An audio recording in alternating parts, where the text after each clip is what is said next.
pilihan utama anda hanya di Radio Istighfar Islam Malaysia IKIM FM. Masih lagi bertemankan saya Nurhayati Faradi untuk destinasi edisi Isnin yang mana bakal kita kongsikan untuk jam terakhir ini bersama dengan Ibrah, insya-Allah kurang lebih 45 minit kita nak berkongsi ilmu bersama dengan Al-Fadil Ustaz Syahri Abdul Rahman. Assalamualaikum Ustaz. Assalamualaikum warahmatullahi. Sihat Ustaz hari ini? Sihat Yati, Alhamdulillah. Alhamdulillah, selamat tiba ke IKIM FM tanpa kena hujan Ustaz. Ya, saya. Alhamdulillah. Alhamdulillah. Hari ini kita nak berkongsi ilmu berkenaan dengan seorang sahabat ini ya yang sangat besar namanya dalam dunia Islam, iaitu Abdul Rahman bin Auf ya, radhiyallahu anhu, yang dikatakan 10 antara 10 sahabat yang dijanjikan syurga Ustaz. Yang mungkin sebagai pendahuluan ini Ustaz, kita kongsikan dengan rakan pendengar kita, silakan. Assalamualaikum warahmatullahi wabarakatuh. Alhamdulillahi rabbil alamin, wassalatu wassalamu ala asyrafil mursalin wa ala alihi wa sahbihi wa barik wa sallim. Subhanaka la ilma lana illa ma 'allamtana innaka antal alimul hakim wa la haula wa la quwwata illa billahil aliyyil azim. Terima kasih pada DJ Hayati, sidang pendengar IKIM yang dirahmati Allah Subhanahu wa taala sekalian. Bertemu kembali dalam segmen Ibrah kita, dan kita sudah menutup tirai mengenai surah Nabi Yusuf alaihi salam. Dan kita akan menyingkap pada petang ini kisah mengenai sahabat Nabi sallallahu alaihi wasallam yang bernama Abdul Rahman bin Auf. Kita biasa kedengaran nama-nama besar jutawan bilioner dunia ni seperti Bill Gates, Donald Trump, Steve Jobs dan sebagainya. Tetapi kita jarang kadang-kadang mengenali sahabat Nabi yang bermentaliti sebagai seorang businessman dan juga seorang bilioner jutawan. Beliaulah Abdul Rahman bin Auf, seorang jutawan yang hebat di zaman Rasulullah sallallahu alaihi wasallam. Sama ada fatrah Makkiyahnya dialah jutawan ataupun fatrah Madaniyahnya, dia juga mengekalkan prestasi cemerlangnya selepas 10 tahun sebagai seorang sahabat Nabi yang paling kaya. Dan ini bukan sekadar kisah seorang jutawan Muslim, Yati. Tapi kisah seorang jutawan Muslim yang confirm masuk ke syurga, yang sudah diberikan jaminan oleh Rasulullah sallallahu alaihi wasallam antara al-asharatil mubasysyirin bil jannah, antara 10 sahabat yang confirm masuk ke syurga. Siapa lagi yang nak kita teladani dalam usaha kita nak membina empire business ke, nak melakukan perniagaan ke, kalau bukan dengan sahabat Nabi yang seperti Abdul Rahman bin Auf. Dan bagi saya, kisah Abdul Rahman bin Auf dan kisah para sahabat yang lain tidak lain hanyalah menunjukkan kepada kita bahawasanya Nabi SAW seorang Nabi yang mempunyai kepelbagaian kehebatan. Sebab Abdul Rahman bin Auf ini adalah seorang sahabat Nabi yang berjaya mengekalkan karakternya, potensinya sebagai seorang yang businessman. Artinya, walaupun beliau masuk Islam dan meskipun beliau berhijrah, kita akan tengok suatu hadis sebentar lagi, meskipun beliau seorang hartawan dan beliau tetap mengekalkan prestasi sebagai seorang hartawan dan jutawan yang benar-benar beriman. Tidak ada alasan untuk mengatakan bila kita masuk Islam, maka kita menjadi miskin. Kita berjiwa kerdil dan kecil. Kerana Abdul Rahman bin Auf menunjukkan model yang sebaliknya. Sebab hari ini, orang-orang di Barat, mereka meletakkan 4 checklist ataupun 4 penanda aras bagi pemimpin yang berkualiti. Dan Nabi kita Muhammad sallallahu alaihi wasallam dalam kisah Abdul Rahman bin Auf ini berada di atas daripada kesemua 4 benchmark yang telah diletakkan oleh Barat. Yang pertama, orang-orang Barat mengatakan seorang pemimpin mesti inspire trust, boleh mempercayai dan dipercayai. Dan Nabi Muhammad sallallahu alaihi wasallam seorang yang sentiasa tidak lepas daripada memberikan tugasan-tugasan, arahan-arahan, membahagikan tugas, delegasi tugas dengan sangat berkesan, kerana baginda, orang boleh mempercayai baginda kerana baginda seorang yang dipercayai. Dan Nabi Muhammad sallallahu alaihi wasallam seorang yang ada benchmark yang kedua, clarify purpose. Seorang yang sentiasa memperjelaskan apa tujuan kita melakukan suatu kerja. Dan inilah Nabi SAW. Syurga, neraka, akhirat, itulah purpose yang sentiasa ditegaskan oleh Nabi. Dan Barat menyebut yang ketiga, align system. Maknanya nak tuju ke suatu destinasi, perjalanan itu mesti selamat. Maknanya nak tuju ke syurga, di dunia ini mestilah ada karakter sebagai orang yang layak masuk ke syurga. Jadi inilah Islam yang telah dibawa oleh Nabi sebagai suatu sistem hidup, di mana kita yang nak masuk ke syurga mesti bertindak sebagai orang yang mempersiapkan diri sebagai ahli syurga. Jangan mendekati dosa dan maksiat. Dan last sekali, akhir sekali, yang berkaitan dengan Abdul Rahman bin Auf ini, sidang pendengar, adalah apa yang Barak sebutkan sebagai unleash potential, unleash talent. Maknanya, bakat yang ada di dalam diri Abdul Rahman bin Auf ini, Nabi SAW dengan kebijaksanaan baginda telah mengekalkan kehebatan ini, bahkan menjadi lebih hebat. Kisah yang akan saya sebutkan ini adalah kisah bagaimana Abdul Rahman bin Auf. Kita akan lihat dalam hadis ini yang disebut oleh Ibn Hajar Al-Asqalani dalam kitabnya Al-Isabah fi Tamyiz As-Sahabah. Kita akan tengok nanti bagaimana Nabi ini begitu bijak untuk meletakkan Abdul Rahman bin Auf ini di rumah siapa ketika beliau berhijrah selepas peristiwa hijratul Rasul sallallahu alaihi wasallam. Disebutkan di dalam hadis ini, walamma hajara ila al-Madinah, Abdul Rahman pergi ke Madinah berhijrah. Kana faqiran, dia menjadi begitu fakir. Kenapa fakir? Kerana jutawan yang dia di Mekah dulu, semuanya harta itu telah diinfakkan untuk Islam. La syai'a lahu, tidak ada apa-apa lagi baginya. Subhanallah. Tidak ada apa yang ditinggalkan. Walaupun satu sen, semuanya orang kata meninggalkan Mekah itu sehelai sepinggang. Dan isterinya pun ditinggalkan. Dan Nabi SAW melihat Abdul Rahman bin Auf ini dengan cara melihat yang tersendiri. Nabi memahami dan Nabi faham siapa Abdul Rahman bin Auf. Fa'akha Rasulillah bainahu wa baina Sa'ad bin Rabi' ahadun nuqaba. Apa yang menarik, Rasulullah telah bertindak untuk ta'akhikan ataupun mempersaudarakan muhajirin yang bernama Abdul Rahman bin Auf ini dengan seorang lagi jutawan Madinah yang bernama Sa'ad bin Rabi'. Persoalan timbul di sini, sidang pendengar. Kenapa ya Nabi SAW ta'akhikan Abdul Rahman, bekas jutawan ini, dengan Sa'ad bin Rabi', jutawan Madinah pada waktu itu? Adakah Nabi sekadar mahu merawat duka Abdul Rahman bin Auf yang fakir selepas beliau pernah mengecapi kesenangan dan kemewahan? Adakah Nabi SAW mahu Abdul Rahman kembali menjadi kaya dengan bantuan harta benda Sa'ad bin Rabi'? Ya, bukan sekadar itu. Dan Nabi SAW melakukan ta'akhi ini kerana Nabi tahu bahawasanya Abdul Rahman bin Auf ini pernah kaya. Nabi tahu, sidang pendengar sekalian, bahawasanya Abdul Rahman bin Auf ini, dia boleh kembali jadi kaya walaupun dia akan miskin di Madinah untuk sementara waktu. Nabi tahu, orang seperti Abdul Rahman bin Auf ini, kalau kena support culture-nya dengan Sa'ad bin Rabi', dia akan kembali jadi kaya dan mengkayakan orang lain. Maknanya memberikan sumbangan sedekah yang begitu hebat kepada perjuangan. Pendek kata, apa yang boleh saya katakan, inilah apa yang disebut sebagai karakter seseorang. Dicampak ke mana pun, ke laut ke mana pun, dalam waktu apa pun, Abdul Rahman adalah Abdul Rahman. Umar Al-Khattab adalah Umar. Meskipun masuk Islam dengan surah Taha, tetapi Umar adalah Umar. Beraninya adalah keberaniannya kekal.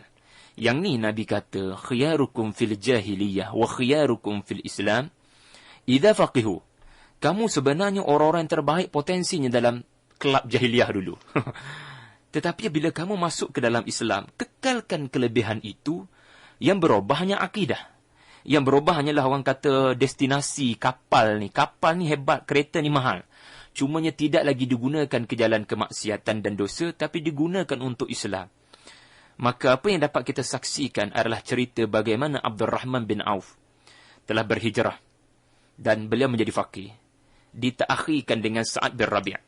Dan disambung di dalam hadis ini, fa'arada alaihi an yushatirahu ni'matahu wa an yutalliqa lahu ahsana zawjatayh. Di mana Sa'ad bin Rabi' bila Abdul Rahman telah dita'akhikan kepada beliau, Sa'ad bin Rabi' kata kepada Abdul Rahman, wahai Abdul Rahman, aku orang Madinah yang paling kaya. Dan aku kenal siapa kamu.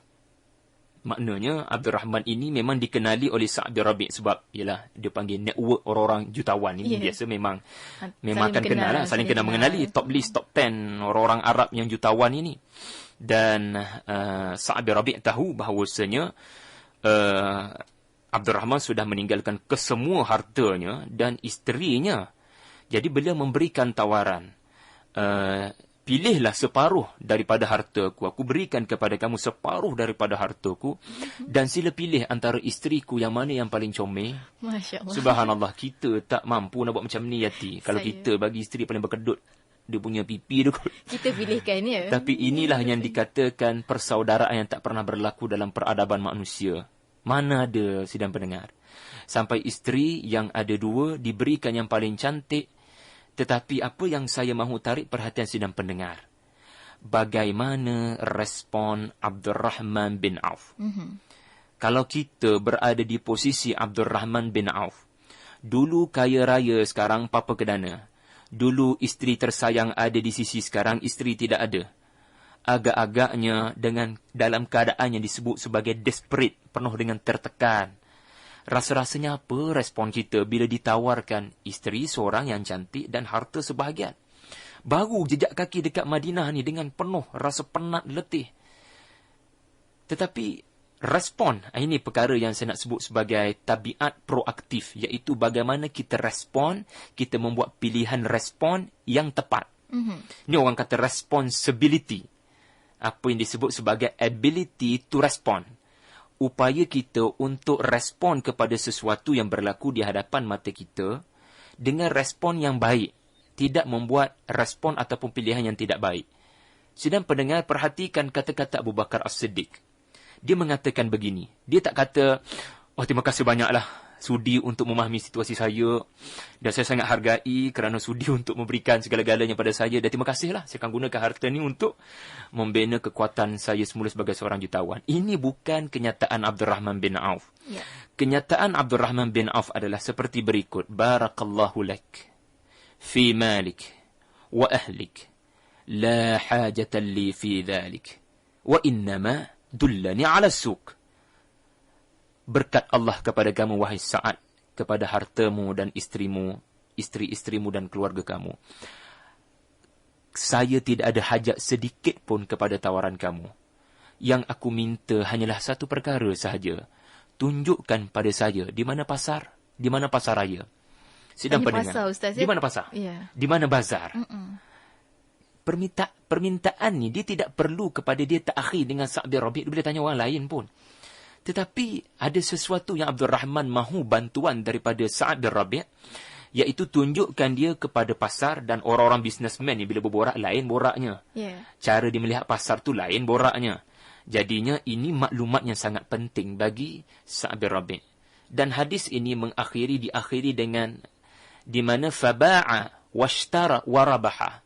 Di mana dalam hari-hari yang begitu dekat, maknanya dalam beberapa hari sahaja, bagaimana Abdul Rahman berjaya untuk berniaga sendiri, membeli barang dan menjual barang itu, dan beliau mendapat keuntungan yang berlipat kali ganda, dan daripada keuntungan itu beliau telah memperisterikan, bernikah dengan seseorang, maknanya tidak perlu kepada ditawarkan harta dan ditawarkan isteri. Usahakan sendiri. Usaha sendiri. Ini dia poin besar dalam perbincangan mengenai apa yang disebut sebagai orang yang proaktif. Mukmin yang proaktif adalah mukmin yang ada inisiatif sendiri. Bagi saya, mari kita lihat daripada tiga kelebihan yang ada kepada tabiat proaktif Abdul Rahman bin Auf. Orang yang proaktif seperti Abdul Rahman bin Auf adalah orang yang membetulkan cara dia melihat diri sendiri, bukan membetulkan cara orang lain melihat diri dia. Maksudnya begini. Kalaulah Abdul Rahman menerima tawaran daripada Sa'ad bin Rabi', maka ia seperti beliau telah diberikan shortcut to be rich and happy. Macam tu dah lebih kurangnya. Dia dapat satu shortcut untuk menjadi kaya dan bahagia dengan jalan pintas sebab dapat bantuan daripada Sa'ad bin Rabi'. Tetapi persoalan yang bermain di benak fikiran Abdul Rahman bin Auf, apa jaminan kalau aku dimanjakan dengan kaedah macam ni, aku akan terus menjadi rich and happy pada masa-masa akan datang? Sebab aku tidak ada usaha sendiri. Ini dia orang yang proaktif berbanding orang-orang yang reaktif. Orang reaktif ni dia sentiasa bergantung dengan keadaan. Kalau orang offer, orang tawarkan sesuatu, dia terus menerima dan dia akan memberikan macam-macam justifikasi untuk membenarkan tindakannya itu. Mungkin dia akan kata, kita tengok kalau Abdul Rahman ini reaktif orangnya, dia akan kata, terima kasih, saya memang terpaksa menerima harta ni. Tengok, saya terpaksa adalah kenyataan orang-orang reaktif. Saya sudah tidak boleh buat apa-apa lagi. Jadi terima kasih kerana sudi untuk memahami situasi saya. Ini kenyataan-kenyataan orang-orang yang reaktif, orang-orang yang tidak proaktif. Mereka seolah-olah bermentaliti mangsa kepada hijrah. Maknanya nak salahkan hijrah, nak salahkan takdir. Tetapi ini bukan akhlak para sahabat Nabi SAW. Kalau kita pernah dengar satu cerita kuno lah, cerita klasik ya, Ti. Cerita yang mungkin ramai pernah dengar, di mana seorang petani yang miskin dan malang tetapi memelihara seekor angsa, di mana hanya angsa inilah punca pendapatan dia. Tiba-tiba satu hari tu angsa tu bertelur dengan satu telur besar, emas pula tu. Terkejut dia, Masya Allah, daripada mana datang telur ni? Kemudian dia telah rasa gembira dan telah menjual dan dia mendapat sedikit duit. Dan kemudian pada hari esoknya sekali lagi menetas telur emas pula keluar daripada angsa dia ni. Dia rasa sangat gembira dan akhirnya petani miskin dan malang tadi menjadi kaya raya, senang lenang. Kerana rupa-rupanya angsa ni sentiasa menelurkan telur emas. Emas tulin yang besar. Tetapi kerana terlalu tamak dan mahukan dengan cepat segera dia punya hasil dia tu, satu perkara di luar jangka telah dilakukan oleh petani miskin ini. Dia dah tak sabar sangat. Ini tak dijadi kalau tunggu sehari satu telur, lambat ni, aku nak untung cepat, aku nak senang cepat. Maka dia terus sembelih angsa ni dan sambil-sambil itu dia terus membuka perutnya dengan harapan akan menemui telur-telur emas yang banyak. Akhirnya, tak ada telur. Telur emasnya tak ada, angsa pun tak ada. Ini menunjukkan pada kita, Abdul Rahman bin Auf seorang yang bijak untuk membezakan apa itu telur emas dan apa itu angsa emas. Kalau dia menerima tawaran daripada Sa'd bin Rabi', seolah-olah dia disuapkan dengan telur-telur emas yang banyak.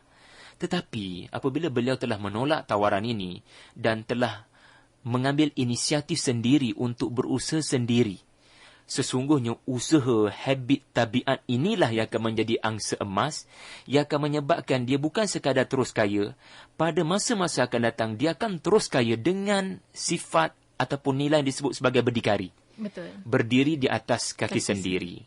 Yang kedua, kalau boleh saya sebutkan sedikit lagi, orang-orang yang proaktif seperti Abdul Rahman ini, sedang pendengar, adalah orang yang merdeka dari sebarang pergantungan. Orang yang disebut dalam bahasa Inggerisnya sebagai private victory. Dia independent, dia tidak dependable person. Dia tidak bergantung kepada mood orang lain. Dia tidak bersikap untuk hidup dengan cara orang layan dia. Dia akan sentiasa untuk bertindak mengikut nilai. Mengikut apa nilai yang perlu ada pada diri saya. Dan nilai yang dipegang oleh Abdul Rahman adalah berdikari. Kenapa mesti orang lain yang menentukan saya kaya ataupun tidak? Sebagaimana kita jugalah. Kenapa mesti orang lain menyebabkan kita marah ataupun tidak? Jangan biarkan orang lain yang menyebabkan kita marah. Kawal perasaan kita, biar kita yang menguasai diri kita. Dan inilah yang telah ditunjukkan oleh Abdul Rahman bin Auf. Beliau memerdekakan dirinya daripada terhutang budi dan sebagainya. Dan yang terakhir, orang-orang yang proaktif seperti Abdul Rahman bin Auf, dia akan mengambil inisiatif untuk bertindak dan bukan diambil tindakan. Orang yang proaktif diambil inisiatif untuk bertindak, menjadi orang kaya, bukan untuk diambil tindakan ke atasnya. Dengan, yelah, orang boleh simpati dengan Abdul Rahman bin Auf. Layaklah dia mendapat bantuan daripada Sa'd bin Rabi'. Tetapi ini tidak berlaku. Orang yang proaktif, dia akan guna statement menjadi. Orang yang reaktif, pasif, dia sentiasa guna perkataan kalau. Abdul Rahman tak buat statement macam tu. Ketika diberikan tawaran, dia tak kata, kalaulah saya boleh jadi kaya seperti kamu juga. Dia tak kata macam tu. Yang dia kata, I can be like you. Maka biarkan saya berdikari. Biar saya menjadi seperti kamu dengan tunjukkan saya di mana pasar itu. Dan akhirnya, hadis ini ataupun kenyataan yang disebut menunjukkan inilah asas kepada kejayaan Abdul Rahman bin Auf. Dalam tempoh 10 tahun, beliau telah menjadi jutawan Madinah, memecahkan monopoli perniagaan Yahudi dengan apa yang saya boleh sebutkan sebagai habit ataupun tabiat tingkah laku yang positif, iaitu proaktif. Wallahu a'lam, mudah-mudahan kita mendapat manfaat. Alhamdulillah, itu satu pencerahan yang sangat baik berkenaan dengan kisah. Bukan setakat kita nak ambil kisah daripada Abdul Rahman bin Auf tu, kalau boleh kita nak ambil, kita serapkan dalam diri kita jadi proaktif ada inisiatif untuk berdikari insya-Allah. Dan waktu ini bagi anda yang berada di luar sana yang ingin sama-sama berinteraksi, boleh hubungi kami di talian sekarang di 03 6205 1500, 03 6205 1500. Di Facebook IKIM juga boleh anda letakkan komentar dengan caranya typekan www.facebook.com/ikim.fm. Ada ruangan untuk anda letakkan komentar anda di sana. Dan satu lagi medium yang bakal kita kongsikan juga melalui SMS. Caranya mudah saja, typekan IKIM, IKIM, jarakkan persoalan anda dan hantar ke 39111. Dan tadi Ustaz, bila Ustaz nyatakan tentang bagaimana sikap Abdul Rahman bin Auf, juga saya teringat satu kisah yang mana beliau juga menggunakan kaedah rugi sikit di awal dan juga akan mendapat untung yang besar di kemudiannya. Itu salah satu kaedah. Juga nak tahu juga antara beza tamak, syukur dan juga zuhud yang telah dididik oleh Abdul Rahman bin Auf. Kalau Ustaz boleh uraikan sedikit. Soalan yang baik, Yati. Pertama, ada dua pandangan. Pertama, bagi saya, orang yang kaya tetapi bersyukur lebih baik daripada miskin tetapi redha. Inilah yang telah dirumuskan dan ditegaskan oleh para ulama dalam perbincangan fiqh aulawiyat bagi umat pada hari ini. Kita mesti menjadikan kekayaan itu sebagai suatu alat di mana matlamatnya adalah untuk tertegaknya Islam. Bukan kekayaan itu sebagai matlamat. Kita mahu menjadi seperti Nabi Sulaiman dan seperti Nabi Yusuf sendiri yang kita bincang panjang lebar sebelum ni. Seorang yang mempunyai harta yang banyak dan akhirnya berbakti dan membuat kebajikan kepada semua rakyatnya. Dan orang yang kaya bukan mudah nak bersyukur. Bukan mudah nak bersyukur dengan kekayaan. Kelabu mata, Ustaz. Ya, kelabu mata. Dan sebab itu Allah mengangkat martabat dalam hadis-hadis Nabi. Nabi sendiri berdoa, Allahumma inna nas'alukal huda wat tuqa wal afaf wal ghina. Ghina ni kekayaan. Tetapi kekayaan yang bagaimana? Kekayaan itu biar di tangan, tetapi hati kita syurga. Kita nak tuju ke syurga dengan sedekah, dengan zakat, dengan sumbangan kepada perjuangan sebagaimana yang telah dilakukan oleh Abdul Rahman bin Auf. Itu yang pertama. Maknanya Dr. Yusuf Al-Qaradawi menyebut orang-orang yang kaya tetapi bersyukur ini lebih diperlukan oleh umat ini daripada kemiskinan orang-orang miskin tetapi redha. Ini yang pertama, kita mesti tahu bagaimana untuk mengurus hidup kita supaya kita jadi kaya tetapi kekal dengan kesyukuran. Yang kedua, Yati sebut tadi bagaimana kaedah bisnes Abdul Rahman bin Auf. Sidang pendengar boleh baca banyak buku mengenai Abdul Rahman bin Auf. Bagi saya, setakat yang saya amati, di hari-hari pertama Abdul Rahman survive ataupun yang disebut dalam hadis tadilah fatazawwaja mar'atan ala zinatin min dhahab. Sehingga akhirnya dia berniaga dalam minggu-minggu pertama tu, dia boleh untuk menikahi seorang perempuan dengan apa yang dikatakan emas-emas sebesar biji-bijian. Dia berusaha. Yang ada yang pertama sekali, Abdul Rahman ni bila berniaga, dia akan jual sesuatu ikut harga modal. Harga kos tu sendiri. Kalau harga tu RM20, dibelinya maka dijual dengan RM20. Tak ada untung pun. Tak ada untung. Memang tak ada untung. Tetapi untungnya macam mana? Macam mana Abdul Rahman mencipta keuntungan? Ini memerlukan kreativiti. Dan memerlukan kepada apa yang disebut hari ini sebagai, mengamati pasaran. Pasaran tidak menjual apa, dijual itu. Apa uniknya. Ini semua nak tunjukkan Abdul Rahman ni seorang yang tahu selok-belok bisnes, trading. Seorang yang bukan calang-calang orang bila melihat pasar sebagaimana kita tengok pasar. Abdul Rahman tengok pasar lain. Cara dia melihat berbeza. Dia telah mengambil untung daripada tali pengikat unta. Sebagai contoh, dia nak jual 100 ekor unta. Dia beli 100 ekor unta. Dia jual dengan harga kos, harga modal. Tetapi naiknya harga itu bukan ikut suka hati je. Tetapi berkadaran dengan nilai tali pengikat unta yang warna-warni, yang cantik, yang orang lain tak jual. Maka di situ tidak ada masalah untuk harga ditinggikan based on kepada tali pengikat unta. Ini cara yang halal untuk kita mendapat keuntungan. ribh ataupun keuntungan ini. Dan yang satu lagi, kalau kita boleh tengok Abdul Rahman ni orang yang sangat cepat menunaikan permintaan pelanggan. Kalau di situ dia akan kaji pasaran, dia kaji orang-orang lain pasarkan apa supplier boleh berikan. Apabila ada orang yang memohon suatu perkara tetapi tidak disediakan, ramai kedai-kedai kata maaf saya tak jual barang ni, Abdul Rahman dia akan fikir sebalik. Benda dia akan fikir, yang dicari. saya boleh tawarkan. Dan dia akan cepat untuk tunaikan permintaan pelanggan. Dan sebarang urusan dengan Abdul Rahman bin Auf, dia akan uruskan, dia akan percepatkan bayaran, tidak ada hutang, dan dia akan selesaikan secara tunai. Sebab apa? Dia nak pusing balik modal tu. Dia nak pusing balik modal ni, yang inilah pemikiran yang ada kepada Abdul Rahman bin Auf. Dan perkara paling penting adalah soal keberkatan. Kalau soal keberkatan, Abdul Rahman punya prinsip dia takkan jual barang-barang rosak. Dan dia sangat mementingkan sedekah. Bila kita memberi lebih banyak, Allah akan beri lebih banyak pada kita. Dan prinsip Abdul Rahman bin Auf ini adalah satu prinsip yang cukup hebat. Setiap kali aku pungut batu, aku berharap sangat aku jumpa emas dan perak di balik batu tu. Kita ada udang di sebalik batu. Abdul Rahman bin Auf ada emas dan perak di sebalik batu. Tapi bukan mimpi ya Ustaz ya? Bukan mimpi. Ini cara dia melihat sesuatu. Ini yang dikatakan mentalnya begitu kental untuk sentiasa melihat keuntungan untuk supaya mencapai matlamat sebagai kekayaan bagi perjuangan Islam. Wallahu a'lam. Subhanallah. Dan waktu ini kita nak raikan rakan kita di talian kita daripada Ipoh, Encik Samsul. Bagi anda yang di luar sana nak hubungi kami, boleh terus hubungi kami waktu ini di 0362051500. Kita bersama dengan Encik Samsul waktu ini di talian. Silakan Encik Samsul. Bagaimana kita nak aplikasikan apa yang berlaku pada sahabat itu terhadap perniagaan dalam Malaysia ni lah, terutama untuk orang Islam Melayu yang kebanyakannya ada masalah dari segi tingkah laku dan juga terlalu bergantung pada kerajaan dan sebagainya. Terima kasih. Macam mana tu Ustaz? Soalan yang baik daripada yang bertanya tadi, dan saya sudah berikan tadi sebenarnya 5 prinsip yang telah bagi saya prinsip, sebab kaedah kita boleh berbeza mengikut zaman dan keadaan. Betul. Dulu orang main dinar emas, kita hari ini guna ringgit Malaysia. Dulu orang guna kambing unta, hari ini orang guna bukan itu dah. Memang tak ada dijual dah pun. Ingin saya sebutkan di sini satu perkara untuk menarik perhatian. Kalau berdasarkan penganalisa, menganggarkan kekayaan Abdul Rahman bin Auf, daripada dinarnya, untanya, kambingnya dan senjata yang ditinggalkan, semuanya asetnya, kalau dinisbahkan dalam mata wang ringgit pada hari ini, hampir 100 juta, 107 juta ringgit Malaysia. Masya Allah.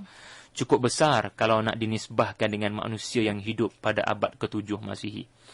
Namun, bagi saya perkara yang paling penting kita lihat kepada prinsip perniagaan. Prinsip membuka bisnes, membuka syarikat, prinsip entrepreneurship, prinsip untuk kita. Pertama sekali kita belajar daripada Abdul Rahman adalah jangan mudah bergantung dengan orang. Bina sesuatu hasil daripada keupayaan sendiri dan minat kita sendiri. Saya pergi ke Mesir dan saya belajar lebih mendalam mengenai Nabi Allah Yusuf alaihissalam. Nabi Yusuf dia ketika menjadi Menteri Kewangan Mesir, dia tidak memberikan gandum dengan percuma kepada rakyatnya dan penduduk-penduduk di negara-negara jiran. Dia mahu rakyatnya dan sesiapa pun datang mesti ada inisiatif sendiri. Sebab kalau diberikan percuma, orang ni akan datang lagi tanpa ada inisiatif sendiri untuk mencipta kekayaan sendiri. Kita bayangkan, kita masih ingat lagi, kita bincang kemarau panjang. Maknanya, kalau kita kaji dengan lebih mendalam, Al-Quran menggunakan istilah bada'i'. Maknanya, mereka datang dengan barang-barang ditukar kepada gandum. Sistem barter. Sistem yang menyebabkan orang-orang pada waktu itu perlu kreatif, memikirkan apa yang mereka ada untuk diniagakan. Saya pergi ke Aceh Yati dalam minggu lepas juga. Pergi ke satu tempat, tengok apa yang disebut sebagai meriam secupak lada. Meriam secupak lada. Panjang nak cerita tapi nak sebut satu benda je. Macam mana hubungan kerajaan Turki Osmaniyah pada zaman Sultan Salim yang kedua dengan Sultan Iskandar Muda di Aceh pada waktu itu, di mana Aceh memerlukan bantuan daripada Turki untuk berdepan dengan serangan musuh, khususnya Melaka pada waktu itu yang sudah dikuasai oleh Portugis. Tetapi permintaan Aceh adalah untuk diberikan meriam. Meriam, kita ingat lagi kan, orang-orang Turki ini terkenal dengan meriam-meriam hebat mereka. Tetapi Turki bagi satu meriam je. Adalah cerita di sebalik namanya meriam itu, meriam secupak lada. Tetapi yang diberi dan dihantar kepada Aceh bukan meriam yang banyak, satu meriam je.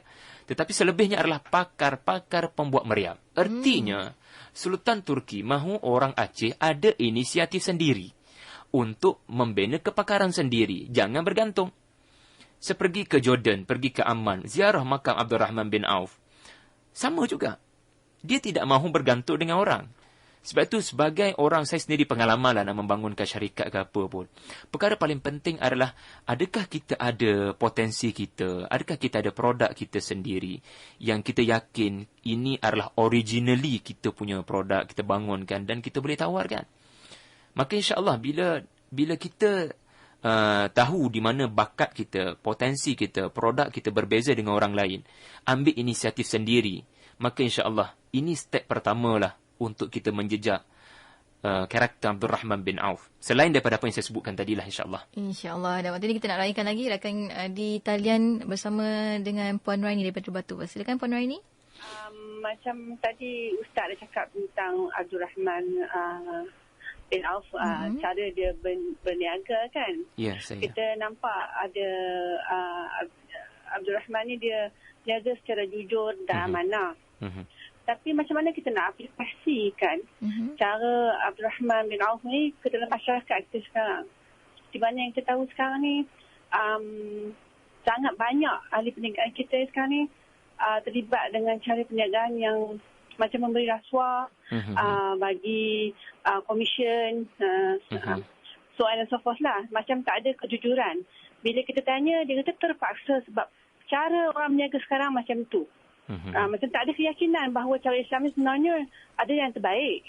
So macam mana kita nak beri kesedaran pada ahli-ahli perniagaan kita yang beragama Islam ni supaya balik semula ke cara Islam. Ya, saya. Itu saja nak tanya. Terima kasih ya. Alhamdulillah. Itu dia dah hujung-hujung akhir zaman ni Ustaz. Ya, saya. Benda betul tu nampak salah Ustaz. Ya, betul. Macam mana Ustaz?